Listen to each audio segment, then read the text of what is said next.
மனித உதவிகள். One last example of human, மனித உதவியினுடைய உச்சகட்டத்தின் வேத வெளிப்பாடு உங்களுக்கு சொல்றேங்க.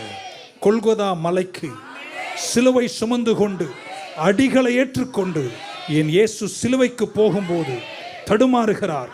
தேவகுமாரன், மனுஷகுமாரன் ரத்தம் அடிந்து உடல் உறுப்புகள் வெளியே தரும் அளவிற்கு அடித்து கிழித்தார்கள். இயேசு சிலுவை சுமந்து போகும் வழியில், ஆமென் சொல்ல மாட்டீங்களா, தடுமாறி கீழே விழுகிறார். இதற்கு மேல என்னால் என்னுடைய அசைன்மெண்ட், சிலுவை என்ற அசைன்மெண்ட்டை கம்ப்ளீட் பண்ணுவதற்கு இனி ஒரு அடி வைக்க பலன் இல்லை என்று தெரிஞ்ச போது சைரின் நாட்டு ஊரானாகிய சீமோன் என்ற ஒரு மனுஷன் இயேசு கிட்ட வந்து, நீங்க வேணா, நான் சுமக்கிற அந்த சிலுவையை என்று, முன்ன பின்ன அறிவில்லாதவர், முன்ன பின்ன பிரகாசம் இல்லாதவர், சிலுவையை சுமந்து